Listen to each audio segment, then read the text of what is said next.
Hi నమస్తే, నేను మీ journalist రెహమాన్ని. Tirumala laddu వ్యవహారంలో సుప్రీంకోర్టులో చాలా కీలకమైనటువంటి పరిణామం చోటు చేసుకుంది.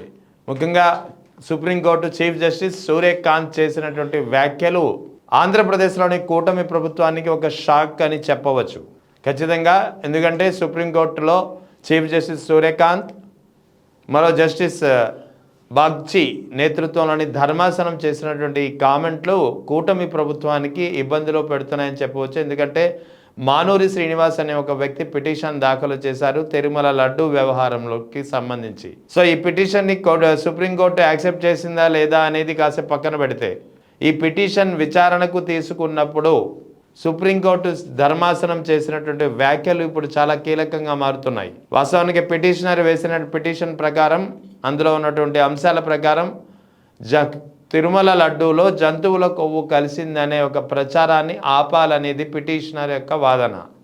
ఎందుకంటే తిరుమల లడ్డు అనేటప్పటికీ అది హిందువులకు సంబంధించి ఒక అత్యంత పవిత్రమైనటువంటి ఒక భావన, హిందువుల మనోభావాలకు సంబంధించినటువంటి అంశం. హిందువుల మనోభావాలకు సంబంధించినటువంటి అత్యంత ప్రీతిపాత్రమైనటువంటి ఈ అంశంపై, అత్యంత సున్నితమైనటువంటి ఈ అంశంపై గత కొద్ది కాలంగా అంటే ఏడాదిన్నరగా కూటమి ప్రభుత్వంలోని పెద్దలు, ప్రభుత్వ పెద్దలే ఏకంగా పెద్ద ఎత్తున ఒక దుష్ప్రచారం చేస్తున్నారు. తిరుమల లడ్డూలో వాడినటువంటి నెయ్యిలో జంతువుల కొవ్వు, ఆవు కొవ్వు, పంది కొవ్వు కలిసిందంటూ సాక్షాత్తు ముఖ్యమంత్రి స్థాయి వ్యక్తులు, డిప్యూటీ సీఎం స్థాయి వ్యక్తులు పెద్ద ఎత్తున ఆరోపణలు చేస్తూ వచ్చిన పరిస్థితి. ఆ తర్వాత ఈ ఆరోపణలకు ఏ విధంగా బూమరాంగ్ లభించిందో అందరికీ తెలిసిందే. సిబిఐ నేతృత్వంలోని సిట్ ధర్మాసనం ఏర్పాటు చేసిన ఫైనల్ ఛార్జ్షీట్లో తేలినటువంటి అంశాలతో ఈ మొత్తం అంశానికి బ్రేక్ పడింది. ఆ తర్వాత మరో అంశాన్ని తెరపైకి తీసుకొచ్చే ప్రయత్నం చేసింది కూటమి ప్రభుత్వ నేతలు. కానీ ఓవరాల్గా తిరుమల లడ్డు వ్యవహారంలో ఈ దుష్ప్రచారం అయితే ఇంకా ఆగలేదు. అదే పరంపర కొనసాగుతోంది.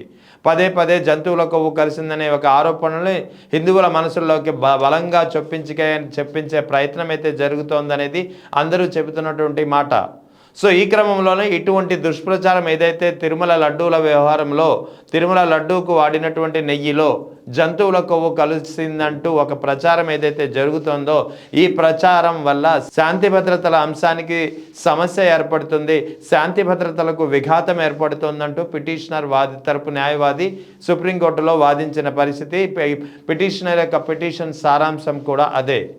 సో ఈ క్రమంలో సుప్రీంకోర్టును ఒక ఆదేశాలు ఇవ్వాల్సి ఉంటుంది. ఖచ్చితంగా ఇటువంటి దుష్ప్రచారాన్ని, జంతువుల కొవ్వు కలిసిందంటూ జరుగుతున్నటువంటి ఒక దుష్ప్రచారాన్ని, ఏ ఆధారం లేకుండా జరుగుతున్న దుష్ప్రచారాన్ని ఆపాల్సిందిగా సుప్రీంకోర్టును శ్రీనివాస్ అనే పిటిషనర్ ఆశ్రయించిన పరిస్థితి ఈ బిల్ యొక్క ఉద్దేశం.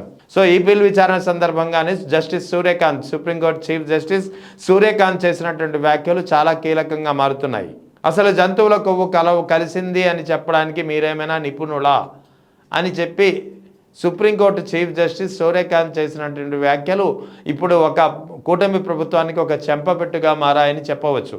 ఎందుకంటే ఎటువంటి నిపుణులు కాకపోయినా, ఏ విధమైనటువంటి సర్టిఫికేషన్ లేకపోయినా ప్రభుత్వ పెద్దలు, తర్వాత తెలుగుదేశం కూటమి ప్రభుత్వాన్ని సపోర్ట్ చేసే మీడియా పదే ఒకే వాదన చేస్తోంది, జంతువుల కొవ్వు కలిసిందంటూ. సో ఇప్పుడు ఈ క్రమంలో మానూరి శ్రీనివాస్ అనే పిటిషనర్ వేసినటువంటి ఈ పిటిషన్ విచారణకు స్వీకరించాలా వద్దా అనే క్రమంలో సుప్రీంకోర్టు చీఫ్ జస్టిస్ చేసినటువంటి సూర్యకాంత్ చేసినటువంటి వ్యాఖ్యలు చాలా ప్రాధాన్యత సంతరించుకుంటున్నాయి.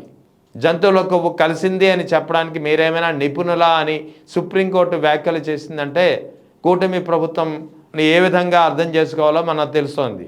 సో ఓవరాల్గా ఈ పరిణామ క్రమాన్ని ఒకసారి పరిశీలిస్తే, దాదాపు ఏడాదిన్నర క్రితం ఈ అంశానికి ఒక బీజం పడింది. అప్పటి నుంచి పదే అంశాన్ని తెరపైకి తీసుకొచ్చే ప్రయత్నం చేస్తూనే వస్తున్నారు. సో దశలో సుప్రీంకోర్టు స్వయంగా కలగజేసుకుని ఈ హిందువుల మనోభావాలతో ఆటలు ఆడవద్దు, దీనిపై ఒక కమిటీ ఏర్పాటు చేయాల్సి ఉంటుందని చెప్పి ఒక కమిటీని ఏర్పాటు చేసింది. సిబిఐ నేతృత్వంలో సుప్రీంకోర్టు సూచనల మేరకు, డైరెక్షన్స్ మేరకు సిబిఐ నేతృత్వంలో ఒక కమిటీ ఏర్పాటైంది. ఈ కమిటీలో రాష్ట్ర ప్రభుత్వానికి సంబంధించి కూడా 2 అధికారులు ఉన్నారు. సో ఇటు రాష్ట్ర ప్రభుత్వానికి సంబంధించిన 2 అధికారులు, తర్వాత సుప్రీంకోర్టు సూచించినటువంటి సిబిఐ నేతృత్వంలోని కొంతమంది అధికారులతో ఈ కమిటీ ఫైనల్ చేసింది. దాదాపు ఏడాదిన్నర పాటు ఫైనల్ విచారణ చేసిన తర్వాత ఒక రిపోర్ట్ సబ్మిట్ చేసింది. ఈ రిపోర్ట్లో జంతువుల కొవ్వు వీళ్ళు ఇంకా పంది కొవ్వు, ఆవు కొవ్వు అని చెప్తున్నారు. ఇక్కడ జంతువుల కొవ్వు కలిసిందని చెప్పడానికి ఆధారాలు లేవని చెప్పి ఛార్జ్షీట్లో దాఖలు చేసినటువంటి పరిస్థితి. సో అయినా సరే పదే పదే ఒక దుష్ప్రచారం జరుగుతూ ఉన్న పరిస్థితి అందరికీ తెలిసిందే. సో ఈ క్రమంలోనే ఇప్పుడు ఇటువంటి దుష్ప్రచారాన్ని ఇప్పుడైనా ఆపాల్సిన అవసరం ఉంది. ఒకవేళ ఆపకపోతే హిందువుల మనోభావాలు మరింతగా దెబ్బతింటాయి. సో ఇటువంటి అంశాలు ప్రచారంలోకి రావడం వల్ల శాంతి భద్రతల సమస్య ఏర్పడుతోంది, శాంతి భద్రతలకు విఘాతం ఏర్పడుతుంది. సో జంతువుల కొవ్వు కలిసిందనే ప్రచారాన్ని ఆపాల్సి ఉంటుందంటూ ఒక పిటిషనర్ శ్రీనివాస్ అనే పిటిషనర్ సుప్రీంకోర్టును ఆశ్రయించిన నేపథ్యంలో supreme court chief justice Surya Kant, justice Malya Bagchi నేతృత్వంలోని ధర్మాసనం చేసినటువంటి కామెంట్లు, ధర్మాసనంలోని సుప్రీంకోర్టు చీఫ్ జస్టిస్ సూర్యకాంత్ చేసినటువంటి కామెంట్లు చాలా ప్రాధాన్యత సంతరించుకుంటున్నాయి, చాలా కీలకంగా మారుతున్నాయి. జంతువుల కొవ్వు కలిసింది అని చెప్తున్నారు కదా, జంతువుల కొవ్వు కలిసిందని చెప్పడానికి మీరేమైనా నిపుణులా? ఇది సుప్రీంకోర్టు చీఫ్ జస్టిస్ సూర్యకాంత్ సంధించినటువంటి ఒక ప్రధానమైనటువంటి ఒక కీలకమైనటువంటి ప్రశ్న. ఈ ప్రశ్నకు ఇప్పుడు కూటమి ప్రభుత్వం సమాధానం చెప్పాల్సి ఉంటుంది.